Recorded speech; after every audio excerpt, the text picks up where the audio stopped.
Hi ಪ್ರೀತೀಸ್ home ಕಿಚನ್ಗೆ ಸ್ವಾಗತ. ನಾನು ಇವತ್ತು ಮಕ್ಕಳಿಗೆ ಮತ್ತು ದೊಡ್ಡವರು ಎಲ್ಲರೂ ಇಷ್ಟಪಡುವಂಥ ಬರ್ಫಿ ಹೇಗೆ ಮಾಡೋದಂತ ಹೇಳ್ಕೊಡ್ತೀನಿ. ಇದಕ್ಕೆ ಬೇರೆ ಏನೂ ಬೇಕಾಗಿಲ್ಲ. ಡ್ರೈ ಫ್ರೂಟ್ಸು ಮತ್ತು ಕ್ಯಾರೆಟ್ ಮತ್ತು ಖರ್ಜೂರ ಇದ್ದರೆ ಸಾಕು. ಅದನ್ನಷ್ಟೇ ಯೂಸ್ ಮಾಡಿಕೊಂಡು ಚೆನ್ನಾಗಿರೋ ಬರ್ಫಿ ರೆಡಿ ಮಾಡ್ಕೋಬೋದು. ನೋಡಿ, ನಾನಿಲ್ಲಿ 4 ಕ್ಯಾರೆಟ್ ತೊಗೊಂಡಿದ್ದೀನಿ. ಅಂದರೆ 2 ಬೌಲ್ ಆಗುವಷ್ಟು ತುರಿದಿಟ್ಕೊಂಡಿದ್ದೀನಿ. ಅದು 4 ಕ್ಯಾರೆಟ್ ತುರಿದ್ರೆ 2 ಬೌಲ್ ಆಗುತ್ತೆ. ಆಮೇಲೆ 1 ಬೌಲ್ ಆಗುವಷ್ಟು ನಾನು ಇಲ್ಲಿ ಖರ್ಜೂರ ತೊಗೊಂಡಿದ್ದೀನಿ. ಮತ್ತು ಅದಕ್ಕೆಲ್ಲ ನಾನು ನಟ್ಸ್ ಯೂಸ್ ಮಾಡಿದ್ವಿ. ಯಾವುದ್ಯಾವುದಂದರೆ ಬಾದಾಮಿ ಮತ್ತು ಗೋಡಂಬಿ ಮತ್ತು ಪಿಸ್ತಾ, ಕುಂಬಳಕಾಯಿ ಬೀಜ ಮತ್ತು ಕಲ್ಲಂಗಡಿ ಬೀಜನ ಎಲ್ಲ ಚೆನ್ನಾಗಿ ತುಪ್ಪದಲ್ಲಿ ಹುರ್ಕೊಳ್ಳಿ. ಚೆನ್ನಾಗಿ ಹುರಿದ್ಬಿಟ್ಟು ಸೈಡ್ ಎತ್ತಿಟ್ಕೊಳ್ಳಿ. ಅಂದರೆ ಗೋಲ್ಡನ್ ಕಲರ್ ಬರಬೇಕದು. ಸಣ್ಣ ಉರಿಯಲ್ಲೇ ಚೆನ್ನಾಗಿ ಫ್ರೈ ಮಾಡಿ. ಇಲ್ಲಿ ನೋಡಿ, ಕ್ಯಾರೆಟ್ ಯೂಸ್ ಮಾಡಿದ್ದೀನಲ್ಲ, ವಿಟಮಿನ್ ಎ ಸಿಗುತ್ತೆ.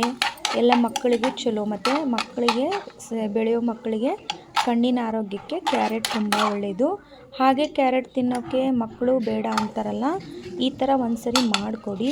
ಇದಕ್ಕೆ ನೋಡಿ, ಬೆಲ್ಲ ಯೂಸ್ ಮಾಡಿಲ್ಲ ಮತ್ತು ಸಕ್ಕರೆನೂ ಯೂಸ್ ಮಾಡಿಲ್ಲ. ಸಿಹಿಗೆ ಇಲ್ಲಿ ನಾನು ಖರ್ಜೂರ ಯೂಸ್ ಮಾಡಿದ್ದೀನಿ. ಖರ್ಜೂರ ಕೂಡ ಅಷ್ಟೇ ತುಪ್ಪ ಹಾಕ್ಕೊಂಡ್ಬಿಟ್ಟು ಚೆನ್ನಾಗಿ ಫ್ರೈ ಮಾಡ್ಕೊಳ್ಳಿ. ಇಲ್ಲಿ ನಾನು ವಿಡಿಯೋದಲ್ಲಿ ತೋರಿಸಿದ್ದೀನಲ್ಲ, ಆ ಥರ ಆಗಬೇಕು. ಅದಾದಮೇಲೆ ಮತ್ತೆ ಪ್ಯಾನ್ಗೆ ತುಪ್ಪ ಹಾಕ್ಕೊಂಡು ಮತ್ತು ಕ್ಯಾರೆಟ್ನು ಕೂಡ ಹುರ್ಕೊಳ್ಳಿ ಚೆನ್ನಾಗಿ. ಅದು ಸ್ವಲ್ಪ ಕಲರ್ ಚೇಂಜ್ ಆಗೋವರೆಗೂ ಫ್ರೈ ಮಾಡಿ. ಸಣ್ಣ ಉರಿಯಲ್ಲೇ ಫ್ರೈ ಮಾಡಿ. ಅದು ಕಲರ್ ಚೇಂಜ್ ಆಗ್ತಾ ಬರ್ತಿದ್ದಂಗೆ ಒಂದು ಸ್ವಲ್ಪ ಉರಿನ ಸಣ್ಣ ಇಟ್ಕೊಂಡು ನೀವು ಅದಕ್ಕೆ ಡೇಟ್ಸ್ ಅಂದರೆ ಖರ್ಜೂರನ ಆ್ಯಡ್ ಮಾಡಿಕೊಂಡು ಚೆನ್ನಾಗಿ ಕಲಸಿ. ಅದಾದಮೇಲೆ ನೀವು ಫ್ರೈ ಮಾಡ್ಕೊಂಡಿರೋ ಎಲ್ಲ ಡ್ರೈ ಫ್ರೂಟ್ಸನ್ನು ಆ್ಯಡ್ ಮಾಡ್ಕೊಳ್ಳಿ. ಇದಕ್ಕೆ ನೋಡಿ 1 ಟೇಬಲ್ ಸ್ಪೂನ್ ಆಗುವಷ್ಟು ಏಲಕ್ಕಿ ಪುಡಿ ಹಾಕ್ಕೊಂಡಿದ್ದೀನಿ. ಅದನ್ನೆಲ್ಲ ಹಾಕ್ಬಿಟ್ಟು ಚೆನ್ನಾಗಿ ಕಲಸಿ. ಅದನ್ನು ನೀವು ಯಾವ ಶೇಪಲ್ಲಿ ಬೇಕೋ ಆ ಶೇಪಲ್ಲಿ ಮಾಡ್ಕೋಬೋದು.